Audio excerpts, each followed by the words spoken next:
गणपती बाप्पा मोरया, पुढच्या वर्षी लवकर या, या आशाच्या गजरात विसरवाडी येथील पोलीस ठाण्यात स्थापन करण्यात आलेल्या गणरायाला दिनांक 18 सप्टेंबर बुधवार रोजी पारंपरिक वाद्य, पारंपरिक वेशभूषा परिधान करून पोलीस बांधवांनी सहकुटुंब सहभाग घेत पोलीस ठाण्याच्या आवारात मिरवणूक काढून लाडक्या गणपतीला बाप्पांना निरोप दिला होता. नंदुरबार जिल्हा पोलीस अधीक्षक श्रवण दत्त एस यांच्या मार्गदर्शनात नंदुरबार जिल्ह्याभरात गावोगावी गणेशोत्सव व ईद मिलाद सणानिमित्त सर्वत्र नंदुरबार जिल्हा पोलीस दलाने कायदा व सुव्यवस्थेचे चोख बंदोबस्त ठेवण्यात आला होता.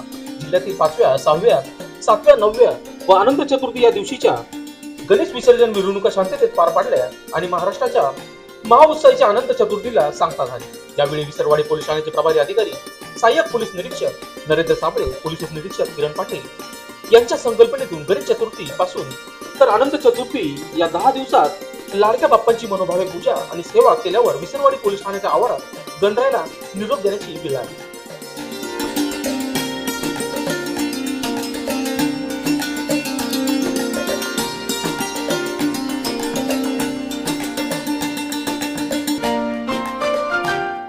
विसरवाडी पोलीस ठाण्यात 10 दिवस गणरायाची दररोज येतील पोलीस कर्मचारी व मनोभावे आरती व पूजा करून गणरायाला निरोप देण्यासाठी पारंपरिक पद्धतीने पोलीस बांधवांनी पांढऱ्या रंगाची कपनी, पायजामा व माथ्यावर फेटा तसेच महिला भगिनींनी पिवळ्या रंगाची साडी नेसून माथ्यावर फेटा अशी वेशभूषा परिधान करून पोलीस अधिकारी व कर्मचारी परिवारासह एकत्र येऊन पारंपरिक पद्धतीने गणरायाला पारंपरिक वाद्याचा तालावर टेका धरत गुलालाची उधळण करीत पोलीस ठाण्याच्या आवारात गणेश विसर्जन मिरवणूक मोठ्या उत्साहात पार पडली. सायंकाळी नागर नदीच्या पात्रात गणपती बाप्पा मोरया गजरात निरोप दिला.